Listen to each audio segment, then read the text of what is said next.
They said that in the southern United States, deep in the remote part of Tennessee, there once stood a house people were too afraid to even speak about. Legends claimed that a family had lived there, haunted, for years by something that had no face. Something without a body, but with a voice. It was the year 1817. The Bell family lived on their farm near a small town called Adams. John Bell, a respected man and father of 9, was known as an honest and fair farmer. His land prospered, the harvest was rich, and life seemed to flow just as it should. Until things began to happen, things no one could explain. At first it was small. John noticed that a little grain had gone missing from the storage. Then came strange scratching sounds from the barn. But when he checked, there was nothing there. He thought it might be rats. But rats don't leave tiny handprints in flour. And that's exactly what he found one morning. By evening, the sounds grew louder. Soft footsteps as if someone was walking across the wooden floor. Sometimes there was a knock on the door. But when John opened it, no one was there. The children claimed they heard whispers. A woman's voice quietly calling their names. Mary, Betsy. At first, no one believed it. They laughed until the blankets began to lift on their own at night. Once, an invisible hand touched Betsy's face and slapped her. John Bell swore he would tell no one. He feared people would think he had lost his mind. But what began as a whisper soon grew stronger. The voice became speech, female, sharp and cutting. She called herself Kate. She said she was the spirit of a woman who once lived nearby. And she had returned to teach John Bell a lesson. The family was terrified. And yet, this voice knew everything about them. If someone had a bad thought, the spirit said it out loud. When a guest came to visit, the spirit spoke their name before they even stepped inside. Welcome, Mrs. Gunn. The voice said once from the corner of the room, just as the neighbor opened the door. The woman froze. How do you know who I am? She whispered. I know everything. The voice replied. Stories of the Bell Witch spread across the county. People traveled from far away to witness what was happening. Some claimed they heard the voice. Others swore they saw the figure of a woman dressed in white. Sometimes there was laughter. Other times a desperate scream, as if someone was fighting an invisible enemy. One night, John Bell woke up feeling watched. Beside his bed, the rocking chair moved slowly, though no one sat in it. What do you want? What do you want? He shouted. From the darkness came the answer. I want your soul, John. From that moment, he began to fade. He suffered from pain no doctor could explain, losing his strength and his will to live. The spirit vowed she wouldn't let him rest until he was dead. In the year 1820, John Bell was found dead in his bed. The house was silent almost unnaturally. Only the old wood creaked, as if it still carried the life that had just gone. On the table beside him lay a small bottle with black liquid. No one knew where it came from. It didn't smell of herbs, alcohol, or anything that made sense.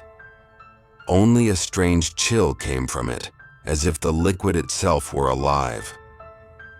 When the family lifted it, they heard a quiet laugh from the empty room.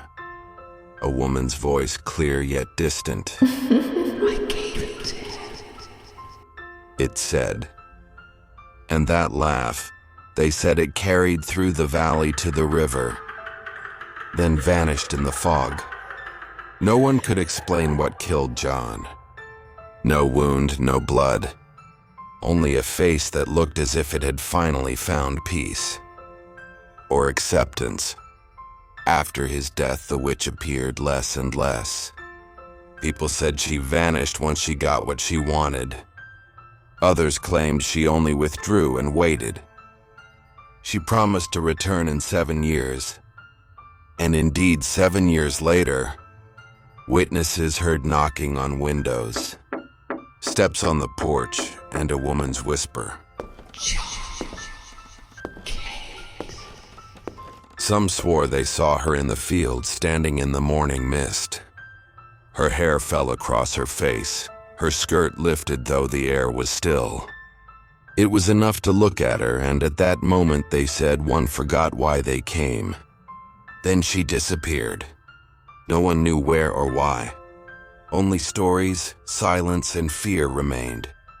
Today, where the Bell family's farm once stood, there is only a cave. Bell Witch Cave.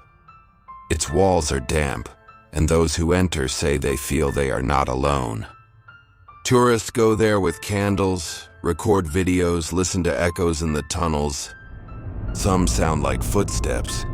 Others, a quiet woman's whisper fading into the depths. That name still echoes in the cave. Those who hear it say it comes from right behind them. And when they turn around, no one is there. No one ever explained what happened. Was it a witch? A demon? Or a force the family summoned? They said the Bells once wronged a woman accused of witchcraft. Her name was Kate Batts. She was strange, withdrawn, often talking to herself. People feared her and she feared them. Then one day they accused her of cursing John Bell. And when John died, people said, it was her. But no one ever found her body, as if she had vanished. Some believed her spirit merged with earth, water, and fog, and stayed. Whoever visits the Bell Witch Cave and speaks the name, Kate is said to feel something strange. The air grows heavy. The candle flame flickers, though there is no wind. Then a sound. Knocking, cracking, sometimes a quiet woman's breath. People say they lose things. Keys, cameras, flashlights. And when they leave, they hear on their recording something that wasn't there before. A whisper. A long, soft breath. And she name. Maybe it's just a legend. And maybe not. Some stories are told for so long that they become real. And this one has survived more than 2 centuries. Never forget. Some stories weren't made to entertain us. They were made to warn us. And this one still whispers its warning today. Because somewhere in Tennessee, a soft woman's voice is said to still echo at night. I gave it to you. And then, only laughter fading into the fog. If you like this story, follow our channel Foggy Truth. Don't forget to click the bell and subscribe, so you don't miss the next story. One that hides what was never meant to be seen. Because where reason ends, the fall begins. And in it, everything disappears.